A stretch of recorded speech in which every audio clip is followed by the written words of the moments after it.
Tau katoa. E te iwi tēnā koutou katoa, tēnā tātou I roto I tēnei pō, ko Jay Wilson tēnei, e mi I atu ana, tēnā koutou, kia ora tātou.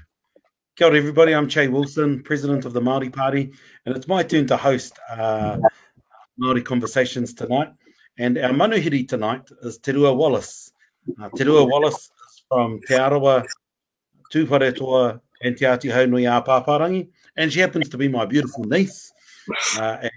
She's here streaming in from Kirikiriroa. And Te Rua, really good to have you on tonight. And hand over to you to introduce yourself. Kei a koe. Tēnā koe, Uncle. Tēnā tātou katoa ko Te Rua Wallace tōku ingoa. Like Uncle said, he uri tēnei no Te Arawa, no Tūwharetoa, no Te Āti Haunui a Pāpārangi. I was born and raised in Rotorua. He raukura tēnei no Te Kura Kaupapa Māori o Ruamata. I nai nei kei te whare wānanga o Waikato ahau. Tēnā koe Te Rua. Just a bit of background to my relationship with Te Rua. We've only known each other for a short time, and I was connected to Te Rua through a kaupapa called Tuia. And Tuia is a kaupapa that links to a whole group of rangatahi all around the country. And there's a secondary kaupapa to it, which is called Tuia Matariki. And I'm fortunate to host Tuia Matariki once a year. And that's how I connected back to Te Rua. And then once I found out who she was, I loved your nanny. I loved your nanny heaps. And so since then, we've been able to maintain contact and converting her back to her riverside as well. But really good to have you, Te Rua. And I thought it'd be neat to talk to you because one thing I noticed about you is that you are somebody who is determined and clear on where you want to be and where you want to go. And I thought based on that determination and clarity, it would be good to have you on to share your aspirations and dreams about the world and where things need to go for us as Te Ao Māori. So, Te Rua, my first question for you is, as I said, I remember your Nani Mina Winiata. And what I remember clearly about Nani Mina is she taught me how to believe in the taiao and specifically in our river as a source of health.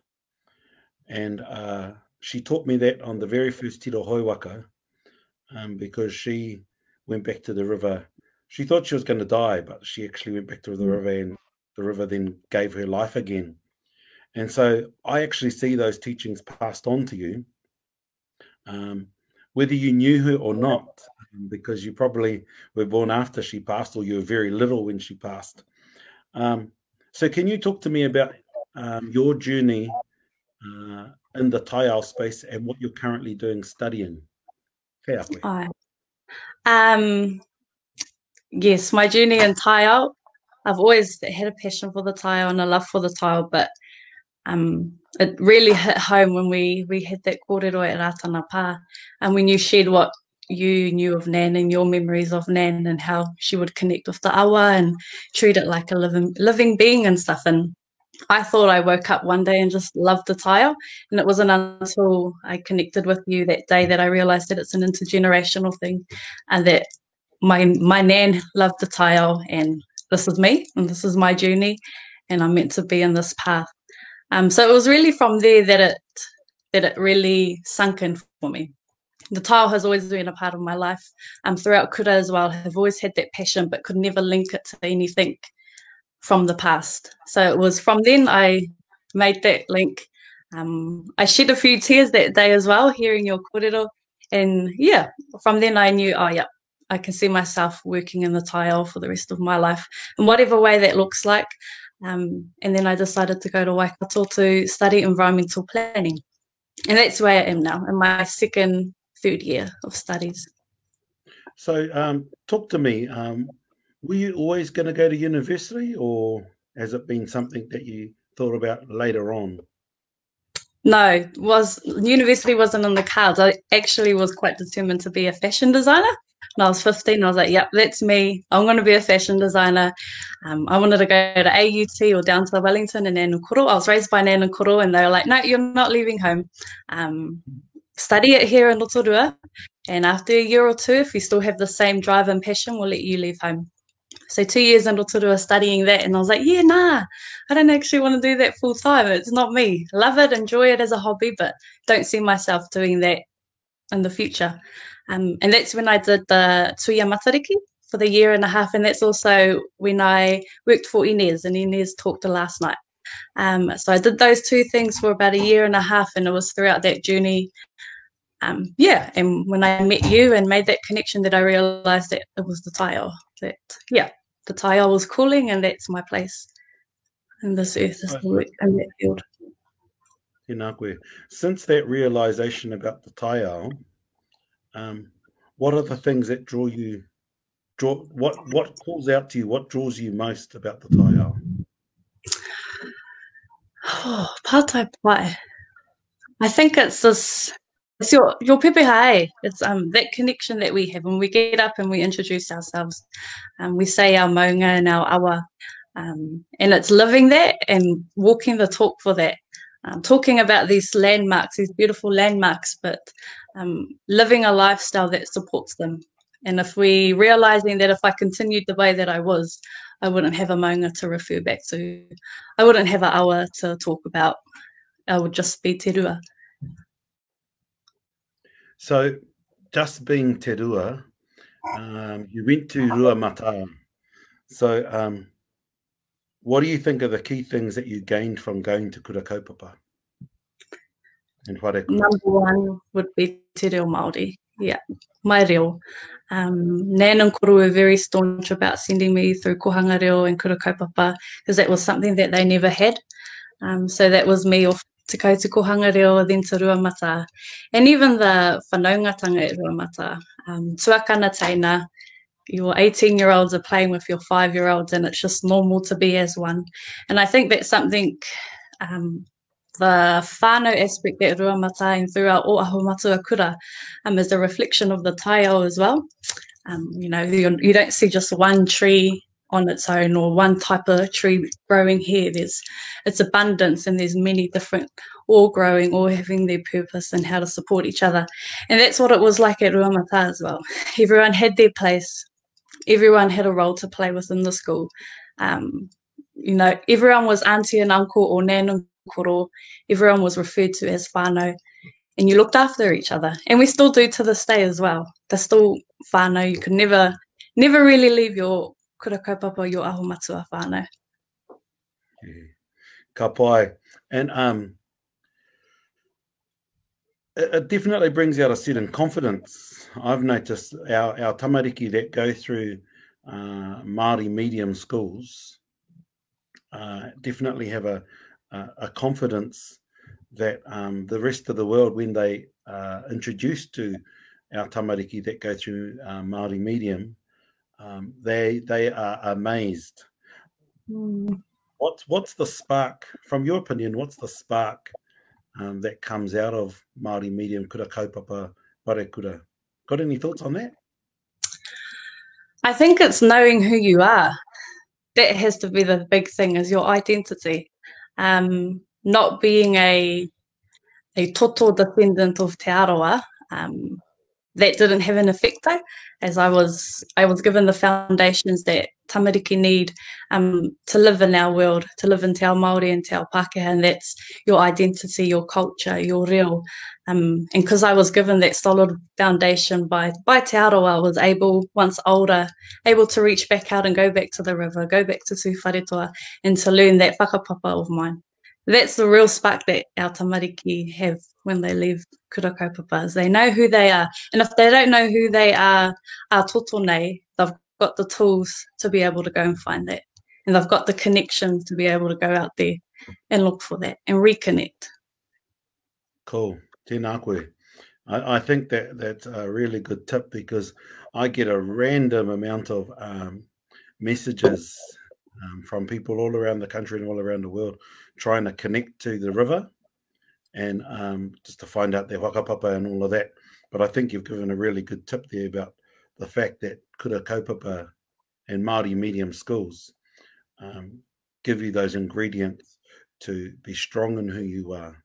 Going back to the taiao and kai specifically, one thing that struck me about you, especially about your determination, is you've taken a path to have a diet that's focused in on tūkino free.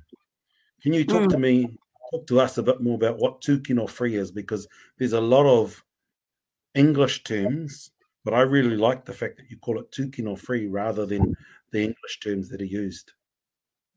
Yeah, I got the term tūkino free from Waianta. They run the PKP, and they shared that term, and I was like, yes, that's what it is. It's not this vegan, it's not this vegetarian, but it's living a lifestyle and eating in a way that has no harm or less harm on our taiao. So I'm trying not to consume kai that comes in packaging, whether that's recyclable or not recyclable, and not eating processed meat. As we know, our farms have a big impact on our water quality and our air quality. That's the biggest pollution to those two resources. So limiting processed meat. So only eating hunted meat, only eating gathered meat, gathered kai. Is what I see as tūkino free. So going back to the marae, like in Taumaranui and Raitihi, I can 90% guarantee that the meat there has definitely gone out and caught or is on one of the uncle's farm kind of thing. Yeah. So do you have to do any of the hunting and gathering yourself? No, I've never gone hunting before. I don't know if I could bring myself to do that, but definitely have my own marakai outside and would like to learn how to dive. Cool. Yeah. So with your marakai, being a student, do you find time to do the marakai? Yeah, I have. I've made it a priority. Throughout lockdown has been quite easy. On Rako Nui this month, we planted our marakai, and I had a test that day as well, but I managed to do the test in the morning so that the rest of the day could be spent doing the marakai. But yeah, just like anything, if you've got a passion and a drive for it, you definitely make the time to do it. I noticed you made the reference to Rako Nui, the full moon. Have you been using the moon to guide your gardening? Yes, just starting to learn it now.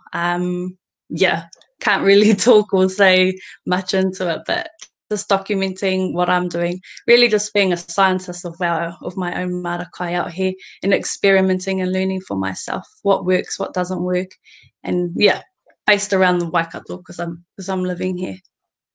So, how did you start to learn or to follow the maramataka? It's become quite cool to be a lot of these things now. It's quite cool to be plastic free. It's cool to be taiao woke, and it's cool to be doing marakai and having that mindset and just being a bit more conscious of what you're doing and what you're posting on social media. So it's trending. It's easy to find. Everyone's sharing it now. I think my first interaction with it would be with Healthy Families in Rotorua.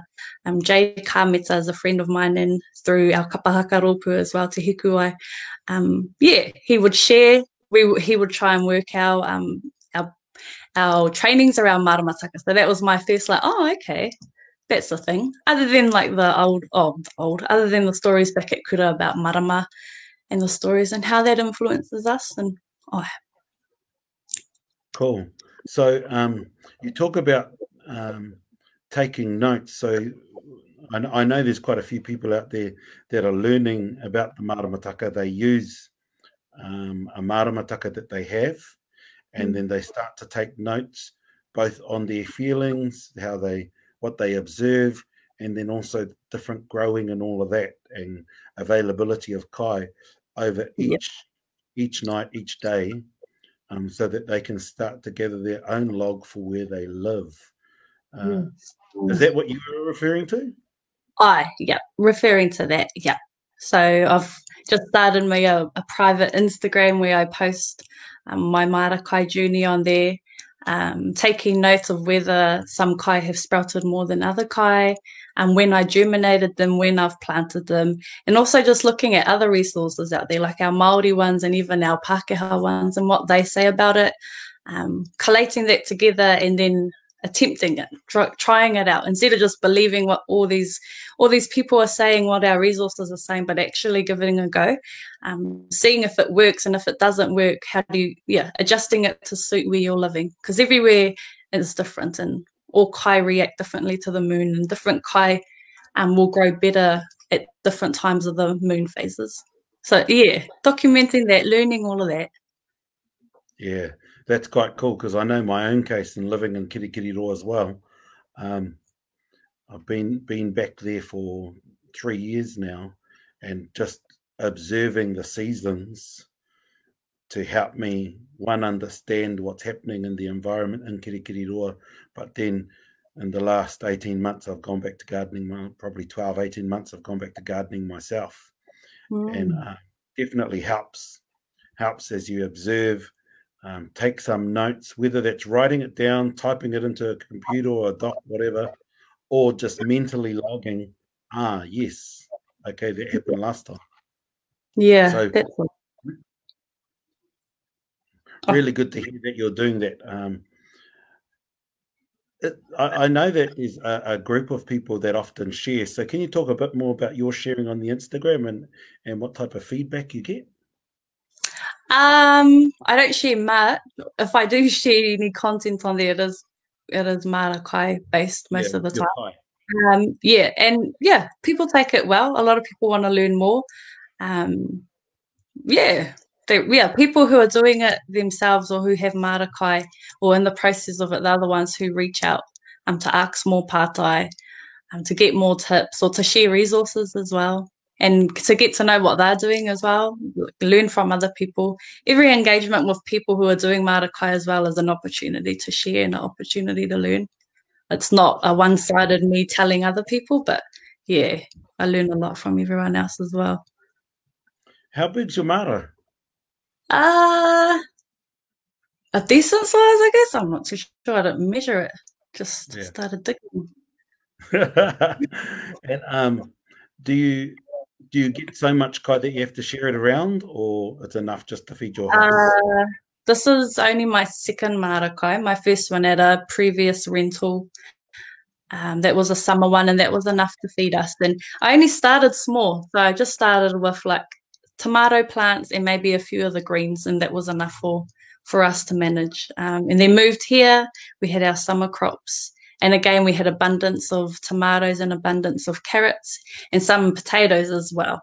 But this winter season, I've expanded my kete of kai and have tried out a wider variety of winter crops, and have also attempted growing them more from seed too. In the previous Māori kai, they've just been seedlings that I've purchased from the shop. But yeah, once I got comfortable with that, extending my trial and errors out to doing seeds as well. So key tip, just to give it a go. Yeah, start small. I didn't buy my first stuff either. We got like the veggie combo mix, and we got it from a friend who got it from his mum, and it was like a leftover at his house, and he didn't want to grow it. His mum gave it to him. So like, oh yeah, we'll have it. Went around, got it, and on our way home picked up a what do you call it, a container to put our plants in and some soil, and we just started from there, and then became a bit more intentional. So you started with a container rather than putting it straight into the ground? Yeah. Started with a concrete, maybe this, yay wide, as small as, and then I have a lot of crates.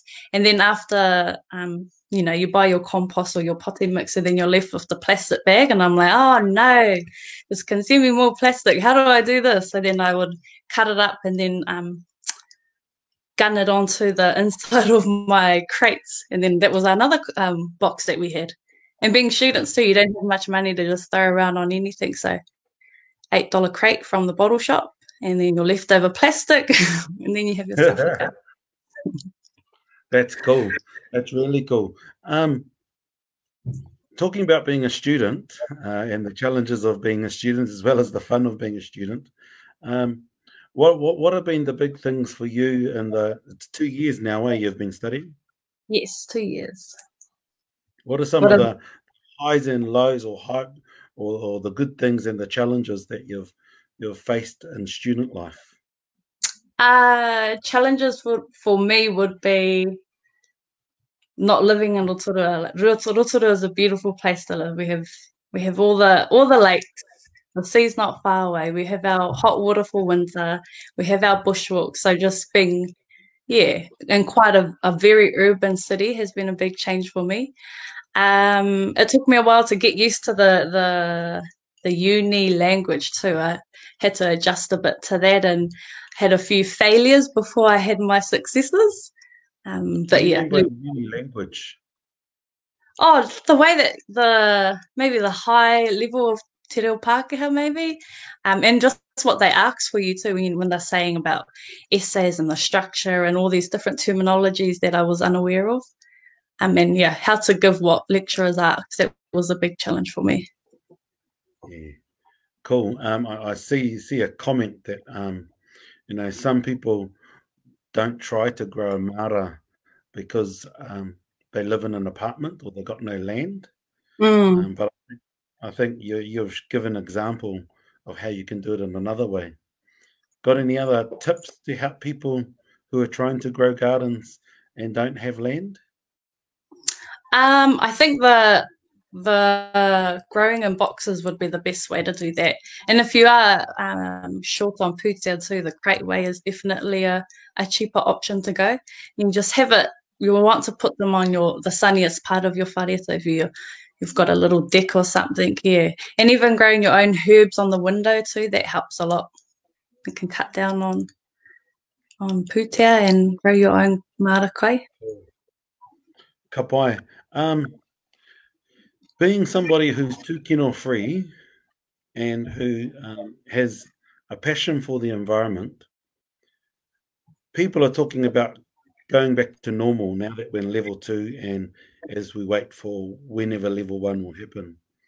What are your thoughts on the new normal or the new not normal? Because I hope it's not going to be going back to normal. What are your thoughts for the future?